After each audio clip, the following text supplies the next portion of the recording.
Vamos abaixar nossa cabeça, vamos ter uma palavra de oração. Obrigado, Senhor, porque Tu és Rei sobre nós, Tu és Rei sobre este mundo e nós podemos Te adorar, Te louvar.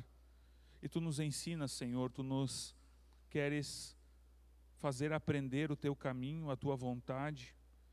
Tu nos guias pela vida que nós devemos viver. Por isso, Senhor, nós Te agradecemos pela oportunidade que temos de ouvir da Tua palavra e pedimos, Senhor, que Tu nos edifique por meio da pregação, que o Teu Espírito Santo nos faça compreender aquilo que nós precisamos mudar na nossa vida, aquilo que nós precisamos mudar em nós. Que assim, Senhor, a gente possa viver a nossa vida cristã, sempre à luz da Tua palavra. Oramos em nome do Senhor Jesus. Amém. Se você tem a sua Bíblia, convido para abrir no Evangelho de Marcos. Marcos, o capítulo 9, versículos 2 ao 9.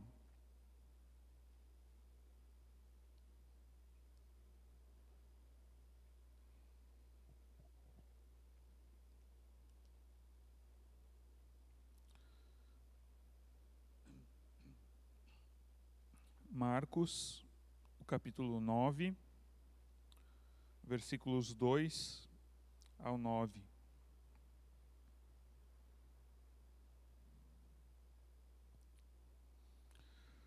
E lá nós lemos assim: 6 dias depois, Jesus tomou consigo Pedro, Tiago e João e os levou em particular a sós a um alto monte. E Jesus foi transfigurado diante deles. As suas roupas se tornaram resplandecentes, de um branco muito intenso, como nenhum lavandeiro no mundo as poderia alvejar. E lhes apareceu Elias com Moisés, e estavam falando com Jesus. Então Pedro, tomando a palavra, disse a Jesus: Mestre, bom é estarmos aqui. Façamos 3 tendas, uma para o Senhor, outra para Moisés e outra para Elias. Pois não sabia o que dizer, por estarem eles apavorados. A seguir, veio uma nuvem que os envolveu, e dela veio uma voz que dizia: Este é o meu filho amado, escutem o que ele diz. E de repente, olhando ao redor, não viram mais ninguém com eles, a não ser Jesus. Ao descerem do monte, Jesus lhes ordenou que não divulgassem as coisas que tinham visto, até o dia em que o Filho do Homem ressuscitasse dentre os mortos. Até aqui o texto bíblico. O texto da transfiguração de Jesus. Um texto que é fantástico, porque ele é uma revelação fantástica de Jesus. Jesus, ele se apresenta aos discípulos como ele realmente é. A sua aparência verdadeira, a aparência de glória, a aparência glorificada. Jesus, ele leva Pedro, Tiago e João, os discípulos mais próximos dele, até um monte, possivelmente para terem um tempo de oração, para Jesus poder orar ao Pai. Jesus, ele sempre tinha esses momentos, como a gente falou na semana passada, estar na presença de Deus. E lá, em cima daquele monte, acontece esse milagre incrível. Jesus, ele é transfigurado, as suas roupas se tornam extremamente resplandecentes, de um brilho, de um branco que nunca foi visto, que ninguém poderia fazer algo tão branco. O rosto de Jesus ficou iluminado. E eu fico tentando me imaginar numa situação dessa. Imagina você ter a possibilidade de, diante de você, assim como vocês estão me vendo, de poder ver o Senhor Jesus. Já é algo extremamente fantástico, poder ver o Senhor Jesus. Mas eles não estavam apenas vendo o Senhor Jesus, eles estavam vendo o Senhor Jesus transfigurado, eles estavam vendo o Senhor Jesus brilhando com roupas resplandecentes. Uma visão impressionante. uma visão que faria qualquer um cair de joelhos e adorar o Senhor Jesus, porque eles estavam vendo a glória de Deus, a glória do Deus Todo-Poderoso, resplandecendo da face de Jesus. Mas não é só isso que acontece nesse evento. Aparecem dois personagens do Antigo Testamento, eles aparecem junto com Jesus. E o texto bíblico diz que eles estão falando com Jesus. Aparecem Elias e Moisés. E talvez você pode se perguntar assim, bom, dentre tantos personagens do Antigo Testamento, tantos líderes do povo, tantos reis, tantos profetas, tantas pessoas importantes do Antigo Testamento, por que especificamente Elias e Moisés? Por que esses dois personagens? Vamos lembrar quem são Moisés e quem é Elias. Moisés é aquele grande líder do povo que libertou o povo da escravidão do Egito. Nós devemos lembrar, né, quando o bebê foi salvo, sendo colocado num cesto sobre o rio, foi criado na corte real do Egito, cresceu, teve que fugir do Egito depois de um assassinato que ele cometeu, defendendo um hebreu, viveu 40 anos no deserto, foi chamado por Deus lá na sarça ardente para voltar e libertar o povo. Ele liberta o povo, ele passa o Mar Vermelho, ele recebe os 10 mandamentos no Monte Sinai e conduz o povo na peregrinação do deserto. Mas o mais impressionante, o mais importante de Moisés, é que toda a lei de Deus, até o livro de Deuteronômio, ela é dada por Deus através de Moisés. Ele foi, digamos assim, o grande legislador do povo de Israel. Por meio dele que a lei de Deus foi revelada, por meio dele que nós temos a lei de Deus até hoje. Os livros de Êxodo, Números, Deuteronômio, são livros que trazem a lei de Deus, Levítico também, trazem a lei de Deus para nós. Então, Moisés em si é um grande representante da lei de Deus. E a gente sabe que para os judeus, especialmente na época de Jesus, a lei era uma coisa muito importante, né? Os fariseus eram aqueles conhecidos por serem pessoas que batiam no peito e se orgulhavam de serem fiéis observadores da lei de Deus. Pessoas que buscavam cumprir a lei de Deus. Então o povo de Israel, eles se orgulhavam de serem o povo a quem Deus deu a sua lei. Eles caíram no erro de se acharem mais importantes que os outros por causa disso. Mas de fato, eles são o povo que recebeu a lei de Deus. E Elias é o mais importante profeta do Antigo Testamento. Elias é aquele profeta que talvez vocês vão lembrar, que pediu para Deus fogo do céu sobre o seu sacrifício, quando ele estava lá contra os profetas de Baal, contra a rainha Jezabel. Se você já leu o Antigo Testamento, livros de Reis, você vai lembrar dessa história. E Elias, ele foi um grande profeta, o maior dos profetas, possivelmente. E quem lembra de como termina a história de Elias? O que acontece com Elias no final da sua vida? Elias não morre. Elias, ele é levado ao céu. Passa uma carruagem de fogo, um redemoinho, e Elias é levado aos céus. Ou seja, ele não morreu. E Elias, então, ele é o representante da tradição profética do Antigo Testamento. E essa cena que se compõe aqui na Transfiguração ela então é muito significativa. Porque o Antigo Testamento, a Bíblia que as pessoas tinham na época, era basicamente a lei e os profetas. Tinha também os escritos de sabedoria, mas a lei e os profetas eram tidos com muito apreço, com muito valor, como a palavra de Deus. E de repente você tem Jesus, aquele que os discípulos ainda estão conhecendo. Eles não sabem exatamente quem é esse Jesus, o que ele veio fazer. Eles estão começando a se relacionar com esse Jesus. E de repente esse Jesus, ele se revela em sua glória e ele está conversando com Moisés e com Elias. Ou seja, toda a tradição do Antigo Testamento, toda a tradição da palavra de Deus está sendo representada por meio daquelas duas pessoas. E Jesus está conversando com Moisés e Elias. Isso significa que Jesus é alguém que tem autoridade. E os discípulos de Jesus, eles se confundem um pouco, eles se enganam, achando que Jesus tem a mesma autoridade que Moisés e Elias. Que a autoridade de Jesus é grande como a autoridade de Moisés e Elias.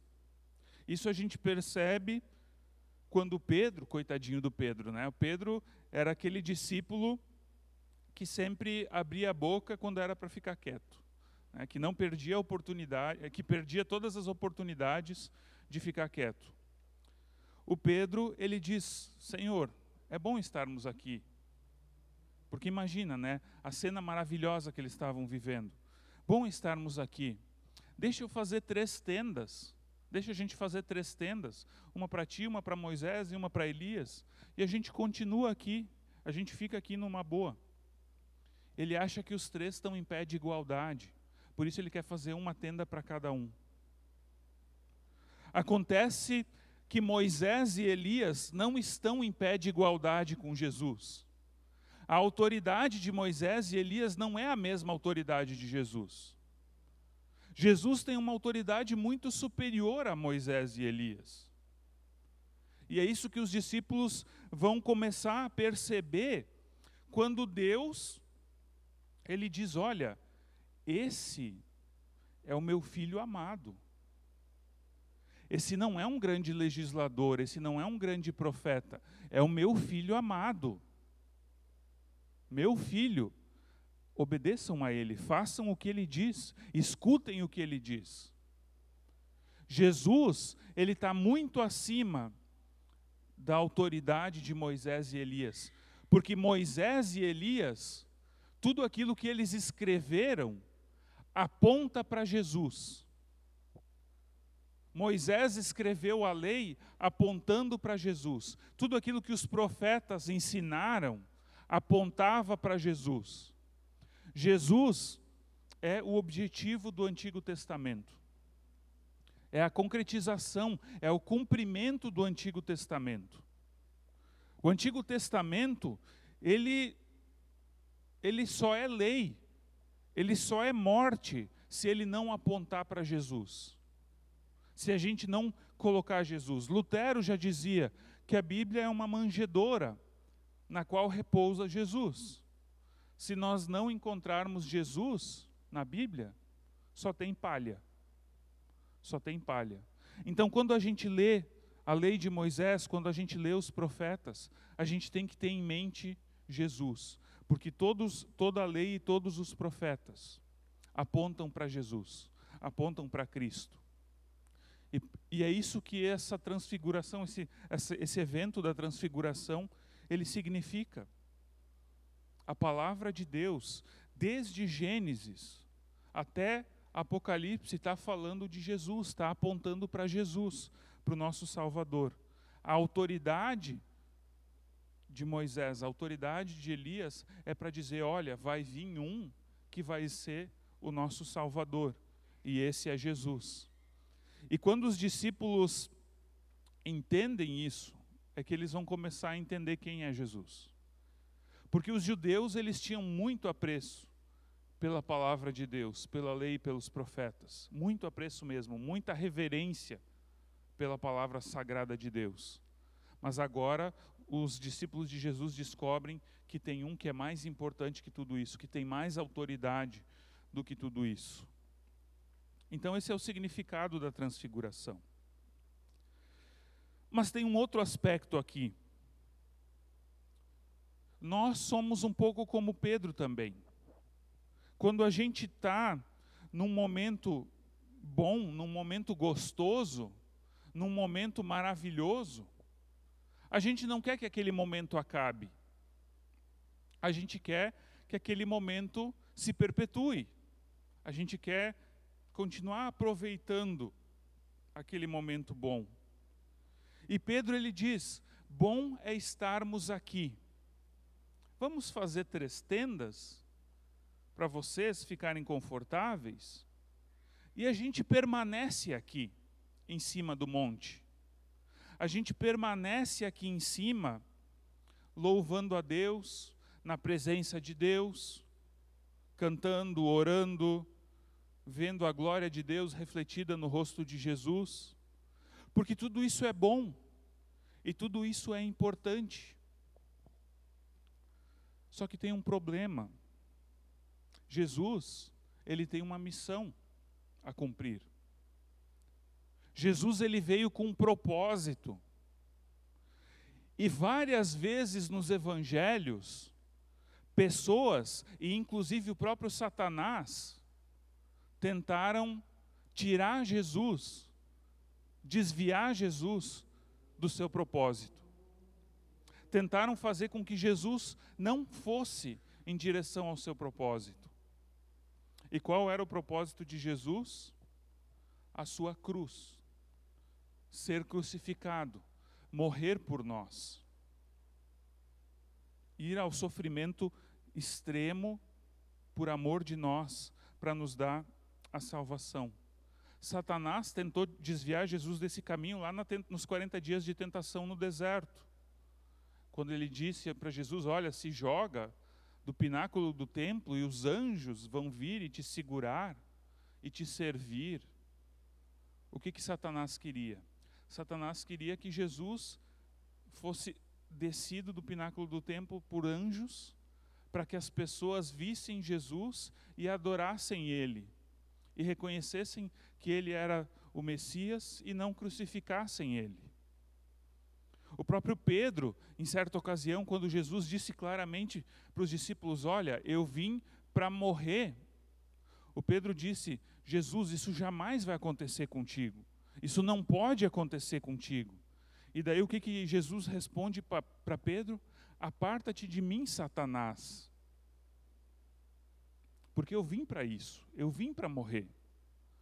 E o que Pedro estava falando era a tentação de Satanás para desviar Jesus da sua missão. E aqui Pedro, então, ele está naquele momento de êxtase espiritual, de louvor a Deus, uma situação de extremo gozo, de extrema alegria na presença de Deus, e Pedro quer ficar ali. E se eu tivesse lá, eu também ia querer ficar lá. Nós todos iríamos querer ficar lá. Quem não ia querer ficar na presença de Jesus, resplandecendo, glorioso, com grandes pessoas do passado que foram importantes? Todo mundo ia querer. Todo mundo fiel ao Senhor Jesus ia querer ficar naquela situação. E depois disso, vem uma nuvem, que é a presença de Deus. E várias vezes no Antigo Testamento a presença de Deus aparece como uma nuvem. Uma nuvem no tabernáculo, uma nuvem no templo. A presença de Deus vem numa nuvem. E quando alguém entrava na presença de Deus, a pessoa morria no Antigo Testamento, por causa dos seus pecados, por causa da santidade de Deus. Mas aqui vem uma nuvem que envolveu eles, e os discípulos não morreram. Eles não morreram porque Jesus estava ali. E Jesus é o perfeito intermediador entre Deus e os homens, entre nós e Deus. Deus se faz presente, Deus o Pai se faz presente, e ele fala: este é meu filho amado, escutem o que ele diz. Ele dá toda a autoridade para Jesus, e depois disso, tudo volta ao normal. A nuvem some, Moisés e Elias somem, Jesus, a aparência de Jesus, as roupas de Jesus, tudo volta ao normal. E daí talvez, se a gente estivesse naquela ocasião, a gente iria ficar um pouco desanimado, um pouco triste. Poxa, estava tão bom, por que teve que acabar? Né? Mas teve que acabar porque Jesus, ele tem trabalho a fazer. Nós, como cristãos, devemos gostar de estar na presença de Deus. Nós devemos gostar de nos fortalecermos em oração, em louvor, em estarmos no culto. É muito bom estarmos reunidos na presença de Deus. Mas a gente tem que saber que tem trabalho a fazer lá fora. Que a gente não pode ser cristão só dentro da igreja. Que não faz sentido viver dentro da igreja o tempo todo. É preciso ir lá para fora. É preciso descer o monte. É preciso ir ao encontro das pessoas. É preciso trabalhar. Jesus tinha muito o que ensinar, tinha muito o que falar, havia muito trabalho pela frente. Quando Jesus desce o monte, ele pede para os discípulos não contarem para ninguém o que aconteceu.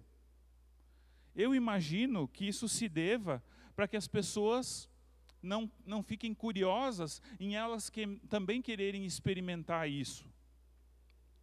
Porque muita gente ia atrás de Jesus, não por quem Jesus era, não pelo que Jesus tinha para ensinar.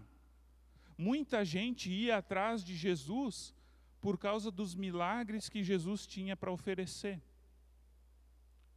Muita multidão se reuniu em torno de Jesus depois da multiplicação dos pães e peixes, porque queriam comida de graça. Muitas pessoas queriam ver os sinais que Jesus era capaz de fazer. Mas como a gente falou na semana passada, o ministério mais importante de Jesus é a palavra. Os milagres eram apenas sinais que apontavam para o poder de Deus, mas para o poder de Jesus, para a divindade de Jesus. Mas de fato, o que Jesus veio fazer é nos ensinar, é nos pregar o Evangelho, nos pregar o reino de Deus e morrer por nós. E para isso, ele tinha que descer do monte. Ele tinha que ir ao encontro das pessoas.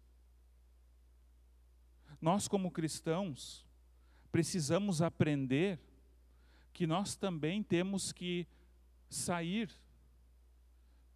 Obrigado. Nós também temos que sair da igreja e ir lá para fora.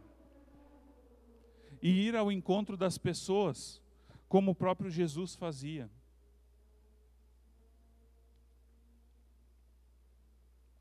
Não basta a gente ser cristão dentro da igreja, dar glória a Deus, dar louvor a Deus. É bom isso, é necessário. Precisamos. A gente precisa, digamos assim, entre aspas, recarregar as baterias da fé. A gente precisa ter comunhão com Deus, senão a nossa fé esfria. Mas a gente não pode viver a nossa fé só dentro da igreja. A gente precisa ir lá para fora, ir para o mundo, testemunhar a nossa fé, fazer a obra do Senhor entre as pessoas. A gente precisa descer do monte. A gente precisa descer de um momento especial com Deus. Porque há trabalho a ser feito. Porque a obra do Senhor está aí. Jesus, ele usa em determinado momento a comparação dos campos que estão prontos para a colheita, mas falta trabalhadores para a colheita. Os trabalhadores somos nós. Nós precisamos nos dispor a trabalharmos na seara do Senhor, na colheita do Senhor. Jesus, Ele é o verdadeiro Filho de Deus. Ele tem toda a autoridade, mas ele veio para servir. Ele veio para ser morto, para morrer por nós, entregar a sua vida, para que nós tenhamos salvação e vida eterna. Nós também devemos caminhar esse caminho de carregar a nossa cruz, de servir as pessoas, de anunciar o Evangelho para aqueles que não vão naturalmente entrar aqui dentro da igreja para ouvir a palavra. Nós precisamos sair da igreja e ir ao encontro das pessoas. Nós precisamos descer do monte. É muito fácil viver uma vida de fé em cima do monte. É muito fácil viver uma vida de fé, de glória a Deus, de aleluia. E eu não estou dizendo que é errado fazer isso. Muito pelo contrário. Mas não é só isso. É também descer do monte. É também ir ao encontro das pessoas. É servir a Deus no serviço ao próximo. No sacrifício em favor do próximo. Que Deus, Ele nos dê coragem de descermos do monte. Que Deus nos dê coragem de irmos ao encontro das pessoas. Primeiro nós subimos o monte, nós nos fortalecemos na presença de Deus. Nós louvamos a Deus, nós o adoramos. Mas depois nós precisamos descer o monte, ir ao encontro das pessoas, anunciar o Evangelho, servir o próximo, fazer aquilo que Jesus fazia. Que Deus Ele nos dê essa capacidade e esse amor, esse altruísmo de agirmos em favor das outras pessoas. Baixa a tua cabeça. Vamos orar. Pai querido, é muito bom estarmos em cima do monte. É muito bom estarmos reunidos em culto. É muito bom estarmos na tua presença. E nós sempre estamos na tua presença, Senhor. Mas ensina-nos a irmos em direção às pessoas. Ensina-nos a caminharmos e a servirmos, a trabalharmos para o teu reino, a testemunharmos a tua obra em nosso favor, a pregarmos o teu Evangelho. Não nos deixe confortáveis, sentados no banco da igreja, mas nos incomode, Senhor, para que a gente faça aquilo que devemos fazer, aquilo que tu nos chamas a fazer. Obrigado, Senhor, porque tu nos escolheste para sermos teus. Obrigado que tu nos escolheste para te servirmos e te adorarmos com tudo que somos e tudo que temos. Assim, Senhor, nós oramos em nome de Jesus. Amém.